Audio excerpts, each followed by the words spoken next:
Color ni special sikit ni. Ni ialah color BMW. Warna ni nak pergi ke Pulau Indah, Kelang, Selangor. Ni untuk Nur Hidayah punya. Color BMW, color macam mana Ada pearl hijau, ada pearl gold.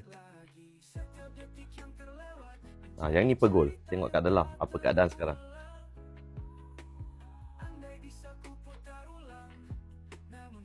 Satu dia ada sikit lagi color metallic lah.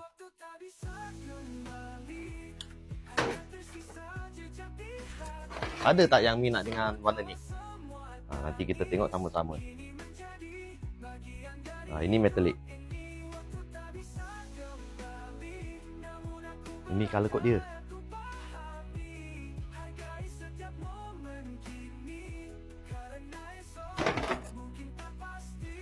Purple pun ada dia masuk. Kali pertama tau pancuk color ni. 2,5 liter. Okey, kita tengok sama-sama. Ini tong ni ada besar sedikit tong ni 5 liter. Tapi kita bancur 2,5 liter saja. Jadi dia dekat separuh lah.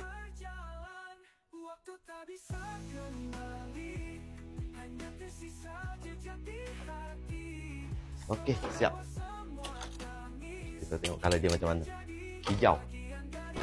Apa tu panggil? Apa green tu? Delta green. Dia ada sikit macam grey tengok dekat dalam ni. Hijau lah, dia hijau.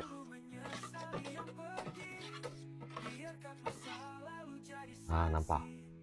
Cantik color ni, hijau ni. Color ni pearl Ada tak yang minat dengan color ni? Kalau ada yang minat boleh bagi tahu lah. Boleh dapatkan color code ni, bagi tahu kat saya. Dan dekat sini nak terima kasih kepada Nur Hidayah. Kejap lagi saya post. Thank you. 2,5 liter awak punya. Mantap.